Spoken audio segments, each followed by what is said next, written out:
श्री कृष्ण कहते हैं, धर्म का ज्ञान रखने वाले लोग सत्य को ही सर्वोत्तम धर्म मानते हैं। सुख और दुख जीवन का हिस्सा है। आप हमेशा प्रसन्न नहीं रह सकते, अर्थात हमेशा प्रसन्न रहना कुछ ऐसा है जिसे प्राप्त करना कठिन है। प्रसन्नता और दुख जीवन में आते जाते रहते हैं और ऐसा नहीं हो सकता कि लगातार सिर्फ प्रसन्नता ही बनी रहे। श्री कृष्ण कहते हैं कि वो वचन के पक्के हैं जो वचन देने के बाद कभी पीछे मुड़कर नहीं देखते। जो व्यक्ति डरपोक और कमज़ोर होते हैं केवल वही चीज़ों को भाग्य पर छोड़ देते हैं। इसके विपरीत जो व्यक्ति मजबूत और आत्मविश्वास रखने वाले होते हैं वो कभी भी भाग्य पर नहीं टिकते हैं। जिस प्रकार एक वीणा अपने तार के बिना अधूरी है, एक रथ अपने पहियों के बिना अधूरा है, उसी प्रकार एक महिला 100 बेटे होने के बावजूद अपने पति के बिना अधूरी है, अर्थात कभी भी खुश नहीं रह सकती। दुख हमारा सबसे बड़ा दुश्मन है। एक दुख साहस को नष्ट कर देता है, दुख शिक्षा को नष्ट कर देता है, दुख हर चीज़ को नष्ट कर देता है। दुख से बड़ा कोई दुश्मन नहीं। चंद्रमा प्रकाश देना छोड़ सकता है, हिमालय बर्फ से बेफिक्र हो सकता है, सागर अपने तटों को बदल सकता है, लेकिन मैं अपने द्वारा दिए गए वचनों का कभी उल्लंघन नहीं कर सकता। एक बुद्धिमान व्यक्ति को त्रासदी या दुर्भाग्य का पूर्वाभास करना चाहिए और हमले से पहले इस तरह की त्रासदी या दुर्भाग्य को रोकने या दूर करने के लिए कार्रवाई करनी चाहिए। इस प्रकार केवल वही सुरक्षित हैं और अच्छे जीवन का आनंद ले सकते हैं। उत्साह सबसे बड़ी ताकत होती है। उत्साह से बड़ी कोई ताकत नहीं है। ऐसा कुछ भी नहीं है जो उत्साही लोगों के लिए इस दुनिया में प्राप्त योग्य नहीं है, चाहे दुख में हो या सुख में। एक दोस्त हमेशा एक दोस्त का सहारा होता है। गलती करना मानव का स्वभाव है। ऐसा कोई भी नहीं है जिससे कभी कोई गलती ना हो। उदास, निराश या हतोत्साहित ना होना हर तरह की समृद्धि और खुशी का आधार है।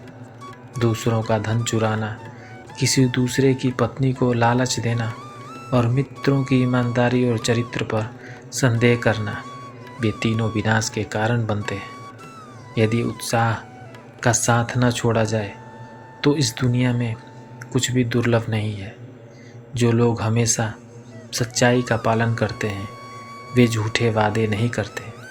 एक वादे को निभाना निश्चित रूप से एक की महानता का प्रतीक है। गुणवान महिलाओं के आंसू व्यर्थ में ज़मीन पर नहीं गिरते। इसका मतलब है कि यह उन लोगों को नष्ट कर देंगे जिन्होंने उन्हें इस तरह की पीड़ा दी थी जिससे आंसू बहे जा रहे हैं।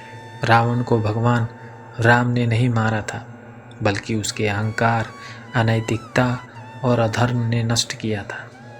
जो व्यक्ति क्रोध में है वह इसमें अंतर नहीं कर सकता कि क्या बोला जा सकता है और क्या बोलने के योग्य नहीं है। ऐसा कोई अपराध नहीं जो क्रोधित व्यक्ति नहीं कर सकता। ऐसा कुछ भी नहीं है जो वो नहीं बोल सकता। यानी क्रोध में व्यक्ति हर सीमा को लांघ सकता है। जैसे कमल के पत्तों पर पड़ी पानी की बूंदें पत्ते से नहीं चिपकती, उसी प्रकार चरित्रहीन व्यक्तियों से होने वाली मित्रता होती है। काम, क्रोध और लोभ ये 3 सर्वशक्तिमान बुराइयां हैं। धर्म इसलिए कहा जाता है कि यह समाज का समर्थन करता है, एक देश के लोगों को एक साथ रखता है और धर्म द्वारा निरंतर किया जाता है। वे जो हमेशा सच्चाई का पालन करते हैं, गलत वचन नहीं देते। अपना वचन निभाना निश्चित रूप से एक महान व्यक्ति की निशानी है। जो अपनों को छोड़कर दुश्मनों के बीच चला जाता है, उसी के अपने पुराने साथी दुश्मन को मारने के बाद उसे भी मार डालते हैं। दुख और विपदा जीवन के 2 ऐसे मेहमान हैं जो बिना निमंत्रण के ही आते हैं।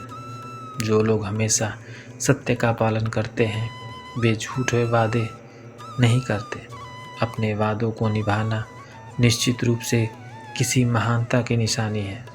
सर्वनाश के प्रमुख 3 कारण इस प्रकार हैं: दूसरों के धन की चोरी, दूसरों की पत्नी पर बुरी नज़र और अपने ही मित्रों के चरित्र व अखंडता पर शक। अपना जीवन त्याग देना कोई अच्छा फल नहीं देता।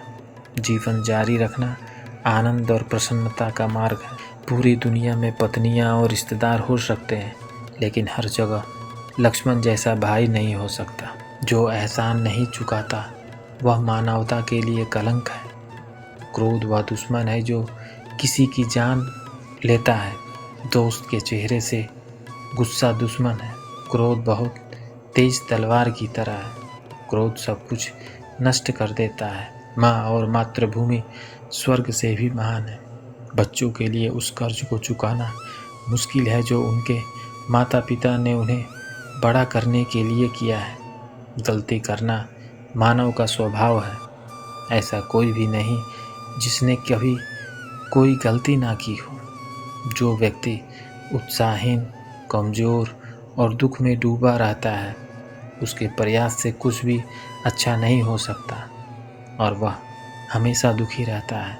दूसरों का धन चुराना, किसी दूसरे की पत्नी का लालच करना और मित्रों की सत्यनिष्ठा और चरित्र पर संदेह करना, ये तीनों ही व्यक्ति को विनाश की ओर ले जाते हैं। जो कार्य होना निश्चित है उसे छोड़कर जो व्यक्ति उस कार्य के पीछे भागे, जो कार्य अनिश्चित है, तो वह व्यक्ति उसके हाथ में आया कार्य भी खो देता है। क्रोध वह शत्रु है जो किसी की जान लेता है। क्रोध बहुत तेज तलवार की तरह है।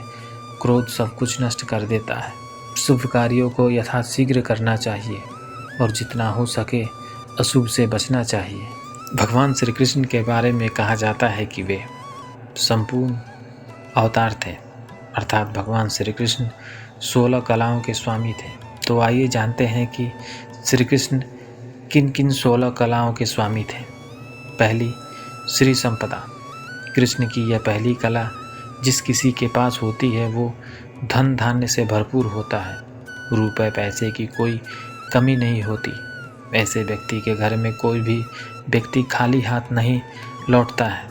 भगवान श्री कृष्ण श्रीधन संपदा प्रथम कला में परिपूर्ण है। भू संपदा, इस कला में पूर्ण व्यक्ति के पास खूब जमीन जायदाद होती है।